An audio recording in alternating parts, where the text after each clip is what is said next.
Hey everybody!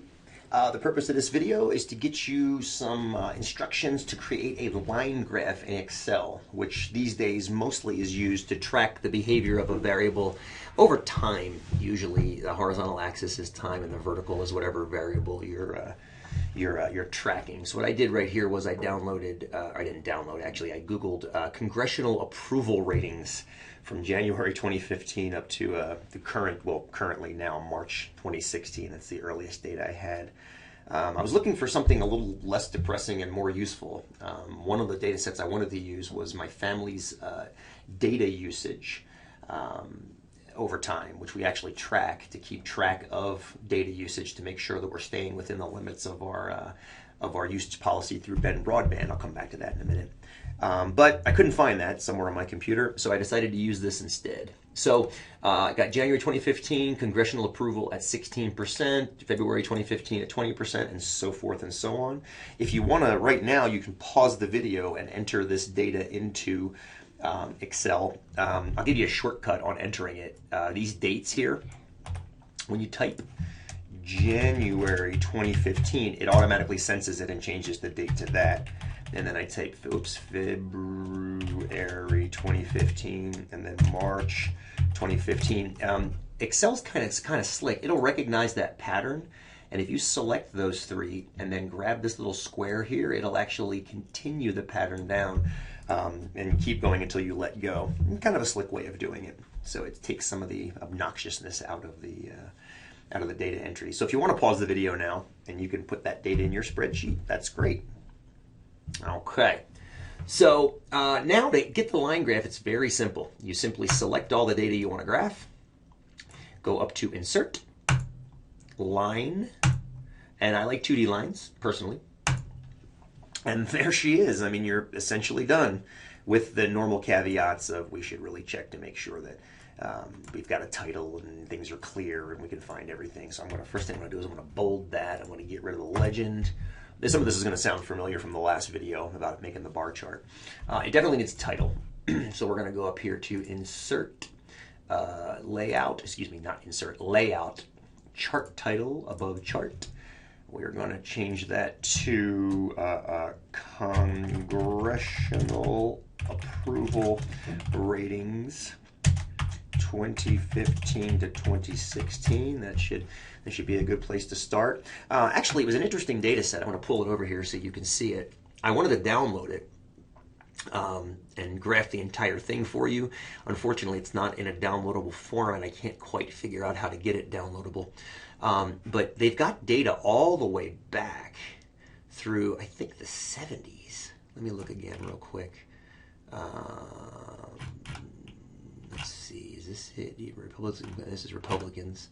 I think this is, hang on a second, institutions. No. I just lost it. I scrolled too fast. Hang on. There it is. 74 is the first one. The approval rating was at 30%. And it's interesting if you look at it historically, you know, about a third. It definitely drops a little bit here and there. And then it stays, you know, now we're in the 20s or back up in the 30s. So there's definitely some swaying as Congress moves around quite a bit. And all of a sudden in 1998 it goes to 56%, which is interesting, from 42. And I had to ask myself what happened in 98, and I have no idea what happened in 98. So I just kept looking as I was thinking about 1998.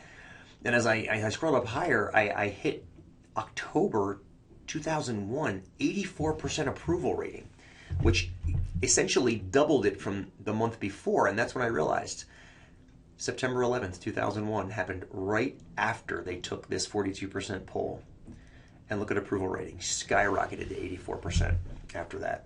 And then it began a slow, well, not so slow actually, it began a decline after that. But it stayed right around 50% throughout WST, and then dropped to 40, and then it marched down to 30. But honestly, I have never seen, and history has never seen, approval ratings as low as they've been in the past, in most recent history. This is about as low as they've ever been. They're not in single digits yet. You give people time, give them time, they'll be in single digits. So anyway, I just graphed the January 2015 down through March 2016. By all means, you can add a horizontal, a vertical axis title, which I will. I'll do approval rating.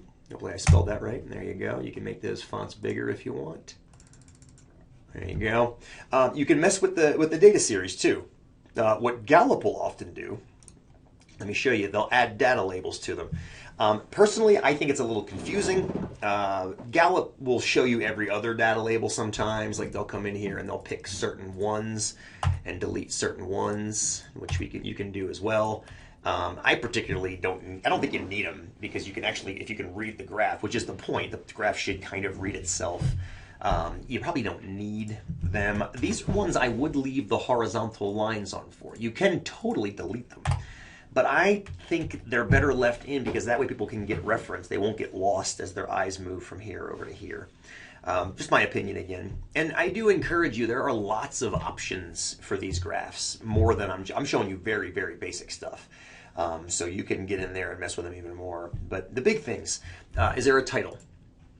Are the axes labeled if necessary? Does this start at 0? If we haven't talked about that in class yet, we will soon enough. If we have, you know why it should. One thing that is not included on this graph is a margin of error. Excel does not make it easy to add margins of error to statistics. We'll talk about that in class. We'll talk about why they're important. But they're not really easily added to a graph like this. But we can talk about how to work around that in class, which we will. This was just to get you started on the line graph and get you able to drop it into your spreadsheet. So there she is, depressing as it is. We'll talk to you soon.